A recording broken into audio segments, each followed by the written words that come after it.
I was born and raised in East County, San Diego, and school was easy for me for a while, and then it got really hard when I was like 13 or 14.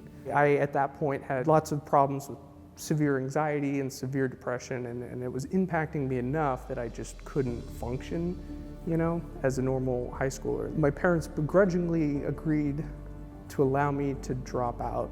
And then my dad decided to transfer his company to a facility in Tupelo. I don't blame them for absolutely a second. They totally made the right choice, but they said, like, listen, you're 18, try to make it on your own. And I started making friends online with Mississippi State students.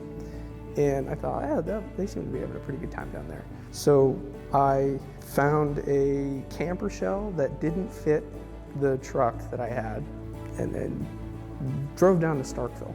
And so I'd kind of, at this point, gotten used to like just always feeling like I wasn't supposed to be wherever I was. And then I went to the kind of the back patio of Griffiths, and there were some guys hanging out.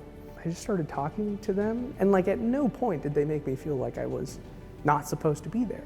And that's kind of how it went with every time I met anybody, whether it was like staff or students. Yeah, nobody made me feel like I wasn't supposed to be there. And so that was the only place I would spend any time after that. It was this crazy amount of just acceptance and non-judgment, which you would kind of assume is just like, oh, maybe you just kind of met some cool, you know, open-minded, laissez-faire kind of people. But no, it was everybody I met. And I wanted to, I guess, be the kind of person that I felt like, the kind of friend that they deserved, you know? I wanted to be a student like them. I knew that Marc was a non-traditional student. I did not know much about his background. He came to me first as an undergrad. As part of that, I always asked kind of, what's your goals, what's your plans for the future?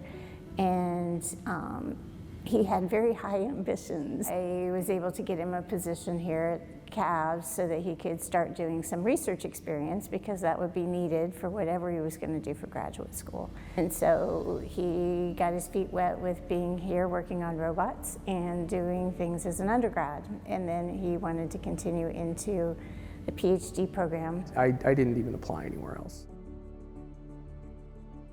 Here at Mississippi State, everybody was encouraging. Everybody was like, seemed to genuinely want to help other people. And there was still like some imposter syndrome a little bit. They're like, oh, I just kind of tricked everybody. I wish all students were this motivated to achieve a goal.